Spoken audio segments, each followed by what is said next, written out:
Assalamualaikum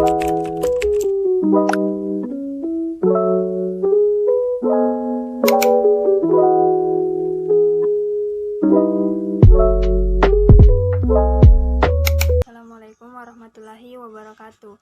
Perkenalkan, nama saya Andi Ainil Hikmah, NIM 620014, Prodi Pendidikan Biologi.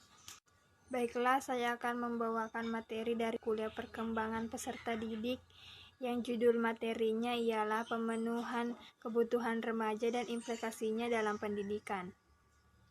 Jadi di sini saya akan membaginya menjadi dua materi. Yang pertama, pemenuhan kebutuhan remaja, serta yang kedua, kebutuhan remaja dan implikasinya dalam pendidikan. Baiklah, langsung saja saya mulai materi yang pertama, pemenuhan kebutuhan remaja. Yang pertama yaitu kebutuhan fisik.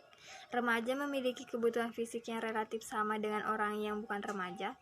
Perbedaan kebutuhan tersebut berbeda dalam segi kuantitas saja karena remaja memang memerlukan makanan yang banyak untuk pertumbuhan dan perkembangan fisiknya.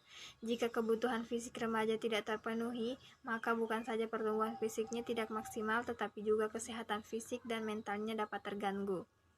Stegner 1961 menyatakan bahwa remaja yang kurang gizi menampilkan perilaku pemarah, mudah tersinggung, pemurung, atau emosi buruk lainnya. Yang kedua yaitu kebutuhan psikologis. Kebutuhan psikologis yang paling menonjol pada masa remaja adalah kebutuhan mendapatkan status, kemandirian, keakraban, dan memperoleh filsafat hidup yang memuaskan untuk mengembangkan kodrat kemanusiaannya.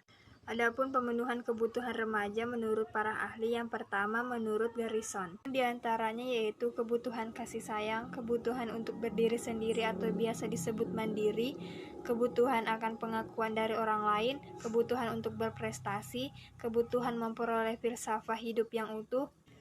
Selanjutnya yaitu menurut Lewis, kebutuhan remaja diantaranya yaitu kebutuhan jasmania, kebutuhan psikologis, kebutuhan ekonomi, kebutuhan sosial, kebutuhan politik, kebutuhan akan penghargaan, serta yang terakhir kebutuhan aktualisasi diri. Baiklah, selanjutnya saya akan menjelaskan pemenuhan kebutuhan remaja dan implikasinya dalam pendidikan. Yang pertama yaitu pemenuhan kebutuhan fisiologis, di antaranya menyediakan program makan siang yang murah atau bahkan higienis. Yang kedua, menyediakan ruangan kelas dengan kapasitas yang memadai dan temperatur yang tepat. Yang ketiga, menyediakan kamar mandi atau toilet dalam jumlah yang seimbang. Yang keempat, menyediakan ruangan dan lahan untuk istirahat bagi siswa yang representatif. Selanjutnya, pemenuhan kebutuhan rasa aman. Yang pertama, sikap guru, menyenangkan, mampu menunjukkan penerimaan terhadap siswa, dan tidak menunjukkan ancaman atau bersifat menghakimi. Yang kedua, adanya ekspektasi yang konsisten. Yang ketiga, mengendalikan perilaku siswa di kelas atau di sekolah dengan menerapkan sistem pendisiplinan siswa secara adil. Yang keempat, lebih banyak memberikan penguatan perilaku melalui pujian atau ganjaran atas segala perilaku positif siswa daripada pemberian hukuman atas perilaku negatif siswa. Poin yang kedua yaitu pemenuhan kebutuhan kasih sayang atau penerimaan. Yang pertama, hubungan guru-siswa. Guru dapat menampilkan ciri-ciri kepribadian empatik, peduli, dan intens terhadap siswa, sabar, adil, terbuka, serta dapat menjadi pendengar yang baik. Guru dapat menerapkan pembelajaran individu dan dapat memahami siswanya, kebutuhan potensi, minat, karakteristik kepribadian, dan latar belakangnya. Guru lebih banyak memberikan komentar dan umpan balik yang positif daripada yang negatif. Guru dapat menghargai dan menghormati setiap pemikiran, pendapat, dan keputusan setiap siswanya.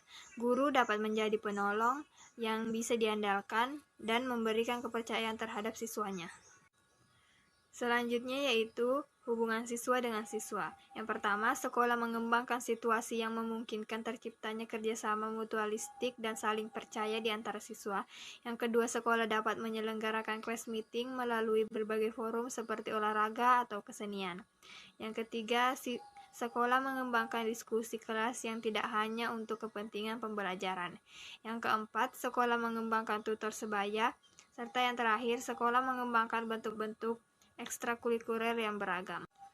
Adapun poin yang terakhir yaitu pemenuhan kebutuhan aktualisasi diri. Yang pertama, memberikan kesempatan kepada para siswa untuk melakukan yang terbaik bagi dirinya. Yang kedua, menciptakan pembelajaran yang bermakna dikaitkan dengan kehidupan nyata.